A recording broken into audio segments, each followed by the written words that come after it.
Assalamualaikum warahmatullahi wabarakatuh. Saya Salsabila dengan NIM 02191111 dari jurusan Administrasi Negara Non-Reguler semester 6. Di sini saya akan mempresentasikan kinerja organisasi sektor publik. Yang pertama itu pengertian kinerja sektor publik. Sistem pengukuran kinerja sektor publik adalah suatu sistem yang bertujuan untuk membantu manajer publik menilai pencapaian suatu strategi melalui alat ukur finansial dan non-finansial. Secara umum, kinerja dapat didefinisikan sebagai prestasi yang dicapai untuk organisasi dalam periode tertentu. Untuk mengetahui keberhasilan atau kegagalan organisasi tersebut, dapat diukur melalui output atau manfaat program yang dilaksanakan. Kemudian ada pentingnya pengukuran sektor publik. Pengukuran kinerja merupakan alat untuk menilai kesuksesan organisasi.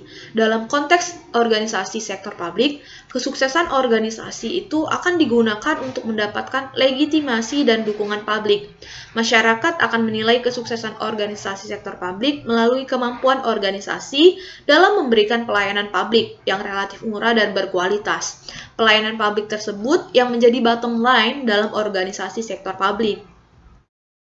Sebagai contoh, untuk mengukur keberhasilan departemen atau dinas pekerjaan umum dalam pembangunan jalan transportasi, perlu diajukan serangkaian pertanyaan yang mengarah pada menilai keberhasilan proyek tersebut. Pertanyaan yang perlu diajukan sebelum dilakukan pengukuran kinerja untuk menilai sukses atau tidaknya proyek tersebut adalah standar pelayanan seperti apa yang harus dipenuhi, siapa yang akan menilai kesuksesan proyek tersebut, pemakai jalan, perusahaan atau instansi pembangunan jalan, organisasi yang bertanggung jawab atas penyediaan pelayanan itu, ataukah semua pihak yang terlibat atau terpengaruh dalam proyek itu. Kemudian bagaimana menghitung manfaat pelayanan transportasi yang dibangun, berapa bobot yang harus diberikan untuk faktor yang tertentu, misalnya kendaraan dan dampak terhadap masyarakat. Kemudian, tujuan pengukuran kinerja sektor publik. Pengukuran kinerja merupakan bagian penting dari proses pengendalian manajemen, baik organisasi publik maupun swasta.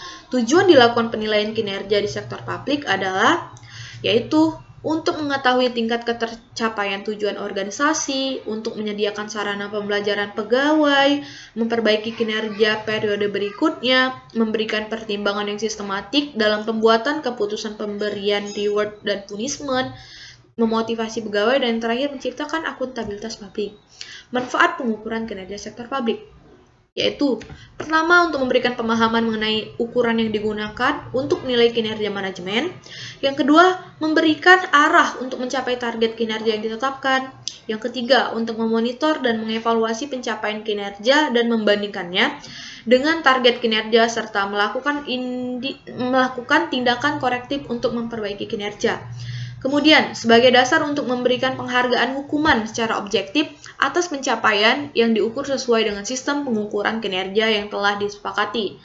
Selanjutnya, sebagai alat komunikasi antar bawahan dan pimpinan dalam rangka memperbaiki kinerja organisasi, membantu mengidentifikasikan apakah kepuasan pelanggan telah terpenuhi, membantu memahami proses kegiatan instansi pemerintah, dan memastikan bahwa pengambilan keputusan dilakukan secara objektif.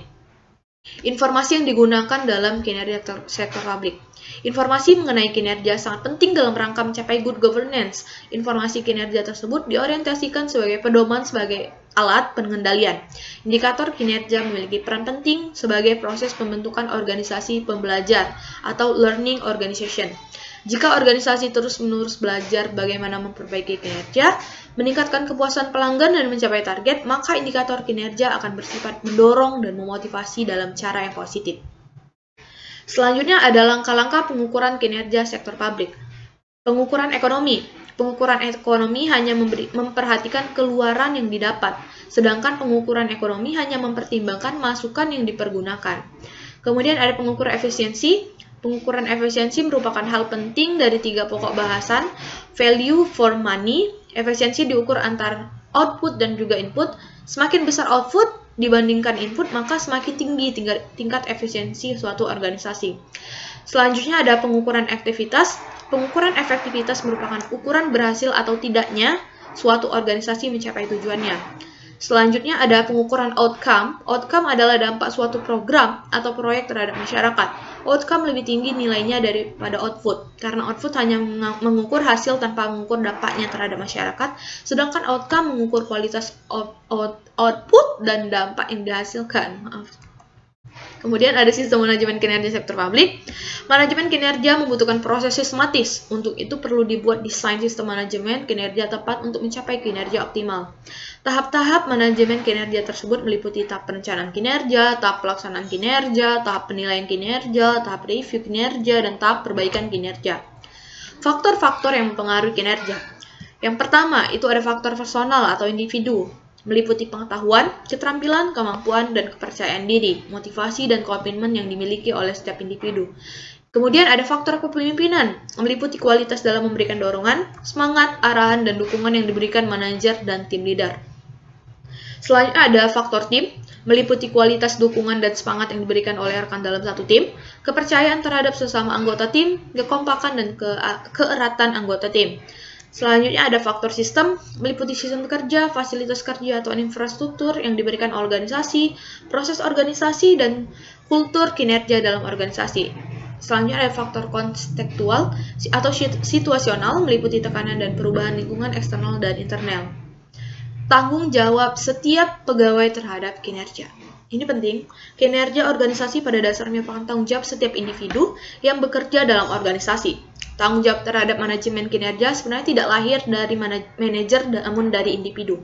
Apabila dalam organisasi setiap individu bekerja dengan baik, berprestasi, bersemangat, dan memberikan kontribusi terbaik mereka terhadap organisasi, maka kinerja organisasi secara keseluruhan akan baik.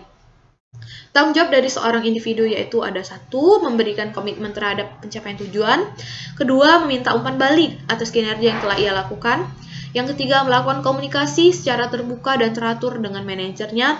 Yang keempat, mendapatkan data kinerja dan membagi data itu kepada pihak lain. Dan yang kelima, menyiapkan diri untuk melakukan evaluasi atas kinerja yang telah ia capai. Slide selanjutnya ada tanggung jawab manajer terhadap manajemen kinerja. Untuk mencapai sistem kinerja yang efektif, peran manajer sangat menentukan dalam manajemen kinerja. Manajemen bertanggung jawab untuk menciptakan kondisi yang dapat memotivasi pegawai, melakukan observasi kinerja, memperbarui dan menyesuaikan tujuan, standar kinerja dan kompetensi kinerja apakah terjadi perubahan kondisi, kemudian memberikan umpan balik atas kinerja bawahan dan pengarahan, memberikan upgrading dan pengembangan kemampuan pegawai, dan yang terakhir memberikan penguatan perilaku untuk mencapai tujuan organisasi. Kemudian ada peran indikator kinerja dalam pengukuran kinerja sektor publik. Yang pertama itu ada faktor keberhasilan kunci atau CSF. CSF adalah suatu area yang mengidentifikasikan kesuksesan kinerja unit kerja organisasi. Area ini merefleksikan preferensi manajerial dengan memperhatikan variabel-variabel kunci finansial dan non-finansial pada kondisi waktu tertentu. Yang kedua ada indikator kinerja kunci atau KPI. KPI merupakan sekumpulan indikator yang dapat dianggap sebagai ukuran kinerja kunci baik yang bersifat finansial maupun non-finansial untuk melaksanakan operasi dan kinerja unit bisnis. Indikator ini dapat digunakan oleh manajer untuk mendeteksi dan memonitor pencapaian kinerja. Mungkin ini saja yang dapat saya sampaikan. Terima kasih atas kesempatannya. Wassalamualaikum warahmatullahi wabarakatuh.